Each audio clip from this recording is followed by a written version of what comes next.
সত্যি এই বছর আমাদের কৃষ্ণনগরে ঠাকুর মুখ তুলে চেয়েছেন। হ্যাঁ মহারাজ, ধান একেবারে পরিপূর্ণ হয়েছে। তা কবে ধান কাটা হবে পুটির বাবা? আরে পেকেই এসেছে, সপ্তাহখানেকের মধ্যে ধান কাটতে হবে। বেশ বেশ, তাহলে তো ভালোই হলো। এই মাসের শেষের দিকেই তো নবাব বাহাদুরকে শস্যের খাজনা পাঠানোর কথা। হ্যাঁ মহারাজ, এবারে নবাব বাহাদুর খুশি হবে। ঠিক বলেছ গোপাল।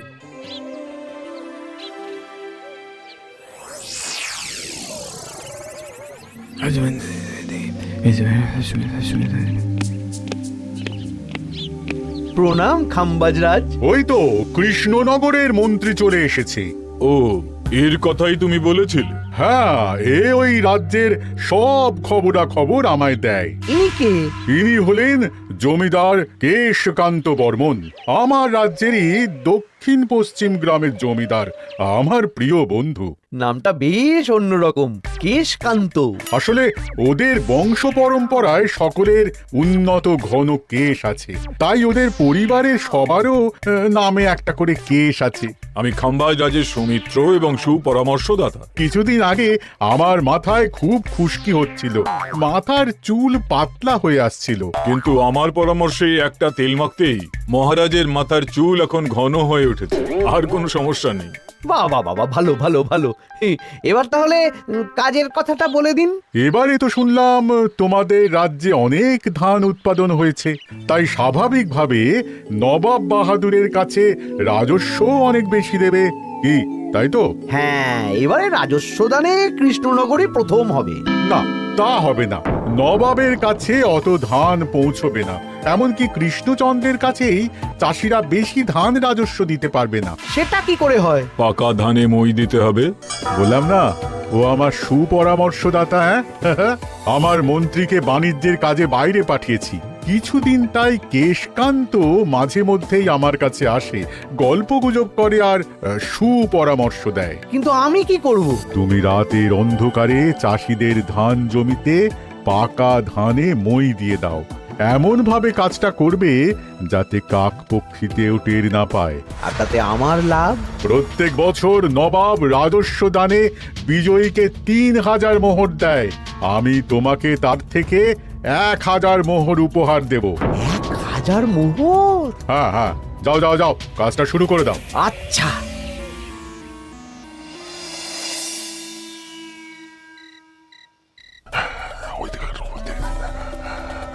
তাহলে আর দেরি কেন, মন্ত্রীমশাই কথা মতো কাজ শুরু কর। হ্যাঁ হ্যাঁ, চল।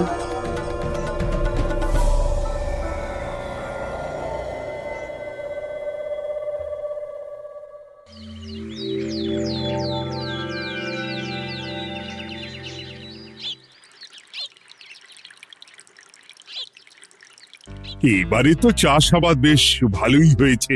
আশা করি নবাব বাহাদুরের কাছ থেকে এবারে আমরাই পুরস্কার পাবো।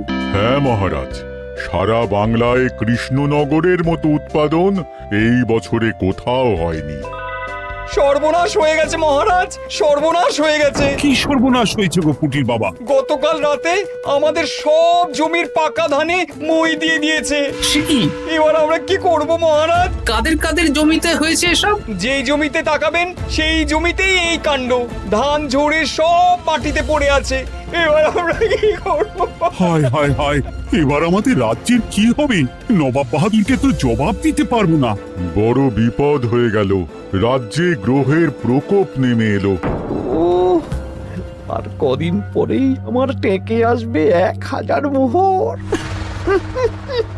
ঠিক আছে, তোমরা সবাই এখন বাড়ি যাও। না, আমার মন মেজাজ ভালো নেই।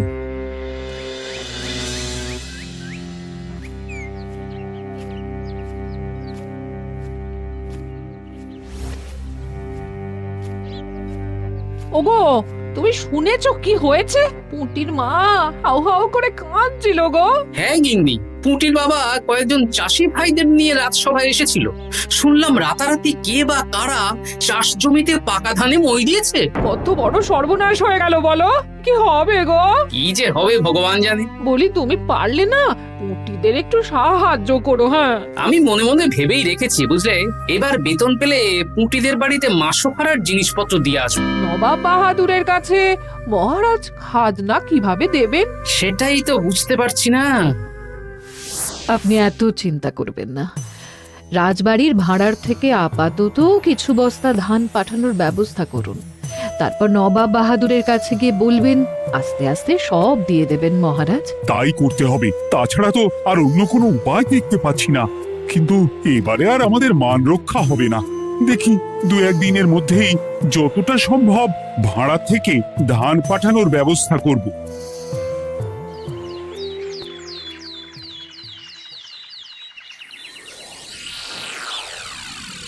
এই বছর 10,000 বস্তা ধান রাজস্ব এসেছে খাম্বাজ রাজ্য থেকে, 7,000 বস্তা ধান এসেছে বর্ধমান রাজ্য থেকে, আর মাত্র 100 বস্তা এসেছে কৃষ্ণনগর থেকে। তাই এই বছরের বিজয়ী রাজ্য হচ্ছে খাম্বাজ রাজ্য।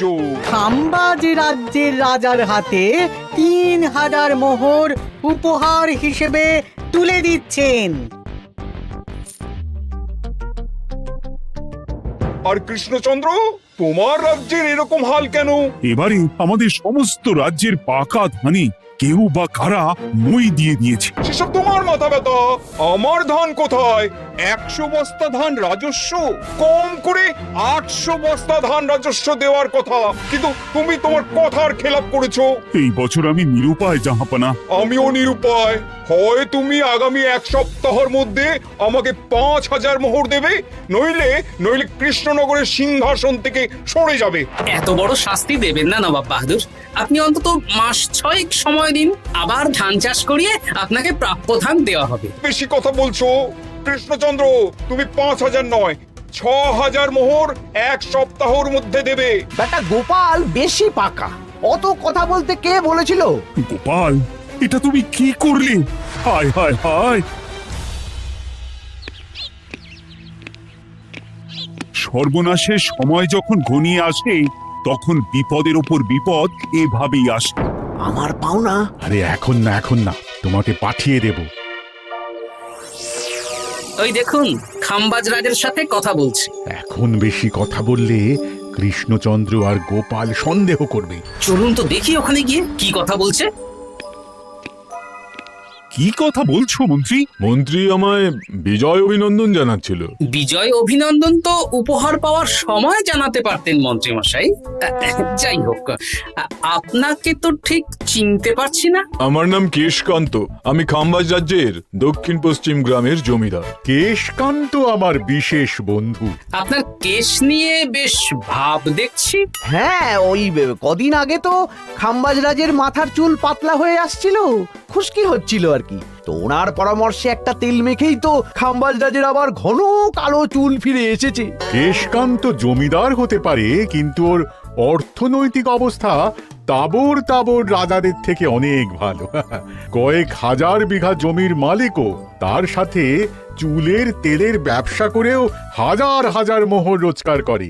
এই এখন চুল নিয়ে চুলোচুলি না করে চলো কৃষ্ণনগরে ফিরি। এমনিতেই মন মেজাজ খারাপ, 1 সপ্তাহের মধ্যে আবার 6,000 মোহর জোগাড় করতে হবে। হ্যাঁ, চলুন চলুন।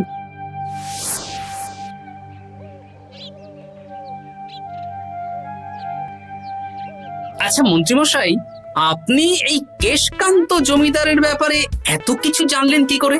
ওনার সাথে তো আমাদের আজই প্রথম দেখা। হাওয়ায় কত খবরই ভেসে আসে, সেরকম আমার কানেও এসেছিল। সব বাদ দাও গোপাল, মন্ত্রী দুজনেই ভাবনা চিন্তা করো কিভাবে 6,000 মোহর জোগাড় হবে। পাকা ধানে মই পড়লো, এখন আবার এত বড় বোঝা। আমার কাছেও মহারাজ বেশি অর্থ নেই, সব মিলিয়ে মিশিয়ে ওই 150 থেকে 200 মোহর মতো আছে বাড়িতে।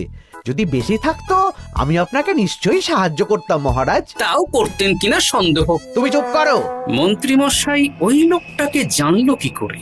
এই লোকটাকে তো আগে দেখারই কথা না। না, ব্যাপারটা নিয়ে ভাবতে হবে। চলুন চলুন।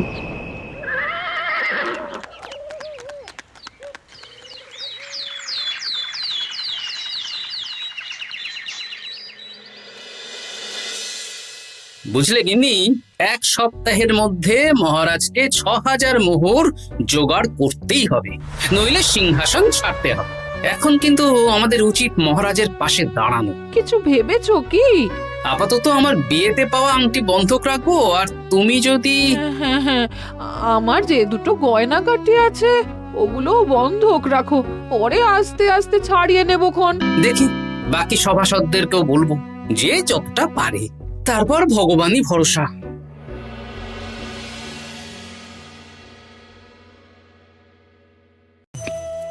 আপনি এত চিন্তা করবেন না মহারাজ। চিন্তা না করে কি আর কোনো উপায় আছে? সিন্ধুকে যা আছে তা দিয়ে 3000 মোহর হয়ে যাবে, কিন্তু তারপর আর কি করব? এবার কি নিরুপায় হয়ে জায়গা জমি বিক্রি করতে হবে? কিছু একটা করতেই হবে। আপনি গোপালকে একবার বলে দেখুন, প্রত্যেকবার যখনই বিপদে পড়েছেন তখন গোপালই আপনাকে বাঁচিয়েছে। দেখি আগামীকাল রাজসভা শুরু হওয়ার আগে গোপালের সাথে ব্যাপারটা নিয়ে আলোচনা করব।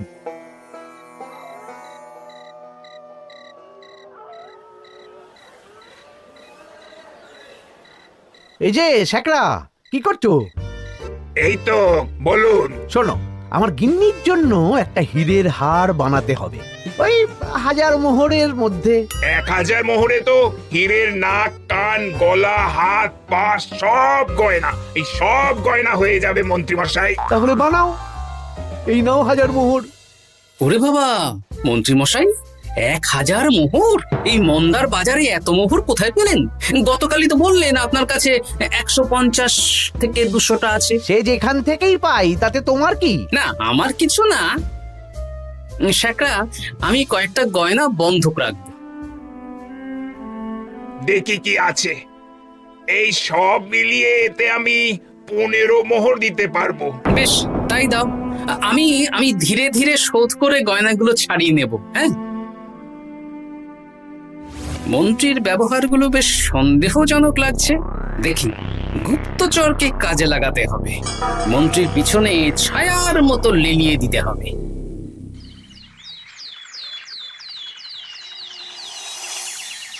মহারাজ, আমি চেষ্টা করছি আপনার এই মোহর কিভাবে জোগাড় করা যায়, আপ্রাণ চেষ্টা করছি। দেখো, আমি 3000 মোহর পারবো, কিন্তু তার বেশি হলে জায়গা জমি বেচতে হবে, হাতে যে বেশি দিন সময়ও নেই। আচ্ছা মহারাজ, দেখছি। তবে মন্ত্রীমশাই চাইলেই আপনাকে 1000 মোহর দিয়ে সাহায্য করতে পারতেন, কিন্তু উনি তা না দিয়ে ওনার গিন্নির গয়না বানাচ্ছেন, হীরের গয়না। দেখি, মন্ত্রী তো কালকেই বলল ওর কাছে 150 থেকে 200 মোহর আছে মাত্র। 1000 মোহর কোথা থেকে পেল? সে উনিই জানেন, তবে তার খবর খুব তাড়াতাড়ি আশা করি পেয়ে যাব মহারাজ।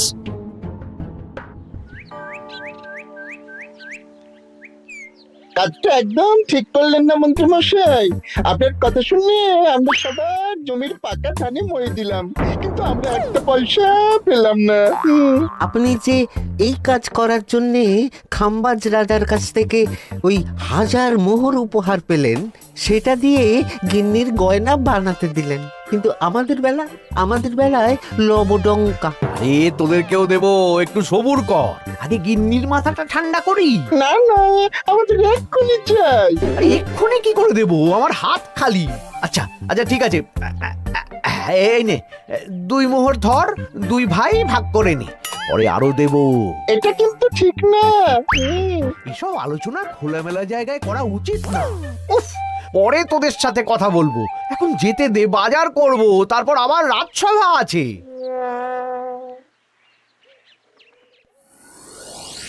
আচ্ছা, এই ব্যাপারটা মহারাজকে আর গোপাল দাদাকে জানাতে হবে।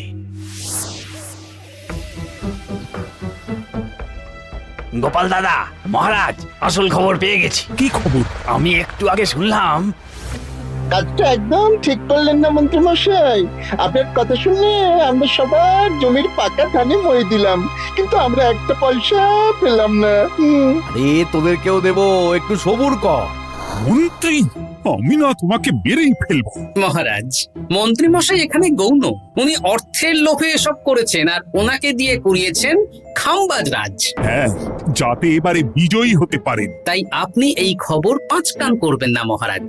আমি খাম্বাজ রাজ আর ওই কেশকান্তর কাছ থেকে ক্ষতিপূরণ ঠিক আদায় করে আনব। কিন্তু কিভাবে? শুনুন তাহলে।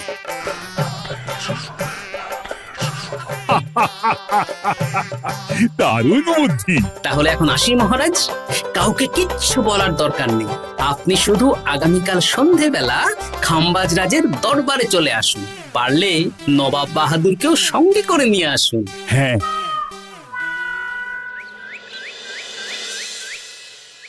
প্রণাম খাম্বাজ রাজ। কে আপনি? আমি হতাশ রঞ্জন, পশ্চিমে থাকি। কি চাই বলুন? কিছু চাই না, তবে একটা কথা শুনলাম তাই বলতে এলাম। কি কথা? আমি শুনলাম মহারাজ আপনার মাথার চুলগুলো সব নকল। আমার এত সুন্দর চুল সব নকল? ফাজলামো হচ্ছে। আমি যদি প্রমাণ করে দিই আপনার চুল নকল, তাহলে কি? তাহলে আপনি আমাকে 100 মোহর দেবেন, আর প্রমাণ না করতে পারলে আমি আপনাকে 100 মোহর দেব। বেশ, দেখো, এক্ষুনি দেখো, আমারই তো 100 মোহর লাভ হবে। এখন না, এখন না, আজ সন্ধেবেলায়। বেশ বেশ, তখনই এসো। এবারে জমিদার কেশকান্তর বাড়ি যেতে হবে।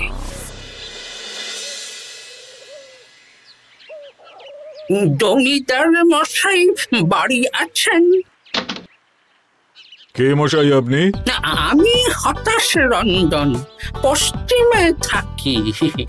আমি বিশাল ক্ষমতাশালী লোক। কিসের ক্ষমতা? আমি রাজরাজাদের মারধর করি, চুল ধরে টানি, শাস্তি দিই। এসব কি উল্টো পাল্টা বলছেন? খাম্বাজ রাজ আপনার বন্ধু না? হ্যাঁ, প্রিয় বন্ধু। ওনাকেও আমি আপনার সামনে চুল ধরে টানবো, কিন্তু উনি কিচ্ছু করতে পারবেন না।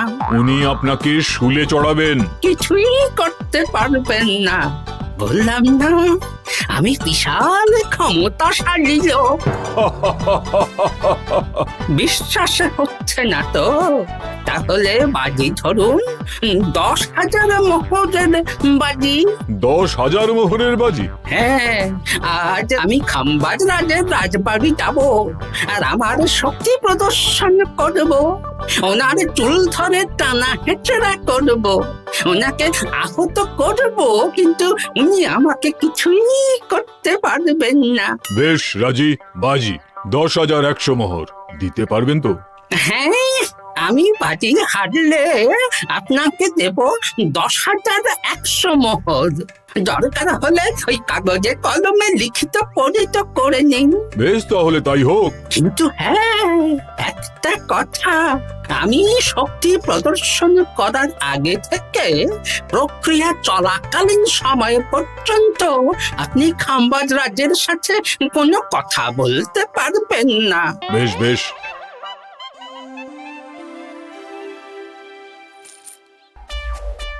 তাহলে শুরু করি। শুরু করো। এবার আমি প্রমাণ করেই ছাড়বো।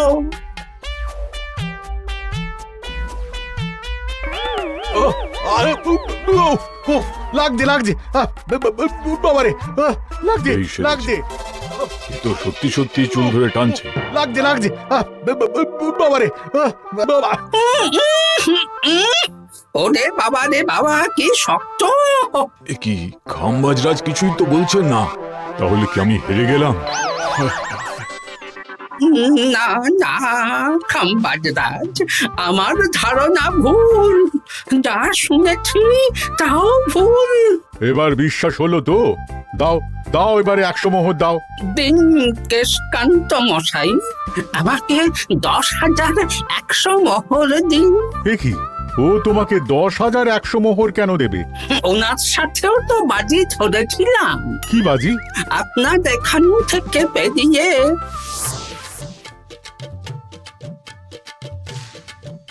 এবারে দিন তো দেখি, সব কাগজ কলমে লেখা আছে। এই নাও। হায় হায় হায় হায়। সাবাস গোপাল, সাবাস, তুমি আমার মুখ রক্ষা করেছো। গোপাল, কৃষ্ণচন্দ্র, নবাব বাহাদুর, আপনারা? হ্যাঁ, আমি গোপাল। এটা ছাড়া আর কোনো উপায় ছিল না খাম্বাজ রাজ। আপনি আমাদের মন্ত্রীর মাথা খেয়ে যে জঘন্য কাজটা করিয়েছেন সেটা তো আর প্রমাণ করতে পারতাম না, তাই ছলে বলে কৌশলে আপনার প্রিয় বন্ধুর কাছ থেকে আদায় করে নিলাম। হ্যাঁ নয়, হ্যাঁ।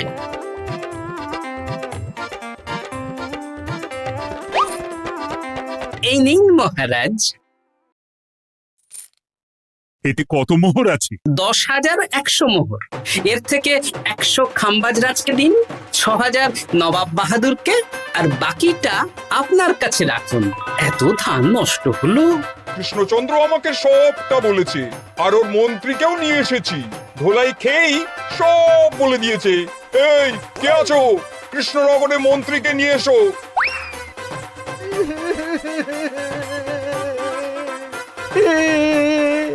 মার খেয়ে আমি সব বলে দিয়েছি খাম্বাজ রাজ। উদ্ধার করে তো জাহাপানা, আমাকে ক্ষমা করে দিন। এর কোনো ক্ষমা নেই, তোমাকে আমি কারাগারে বন্দি করব। হায় হায় হায়, সামান্য টাকার লোভ করতে গিয়ে পুরো মাঠে মারা গেলাম।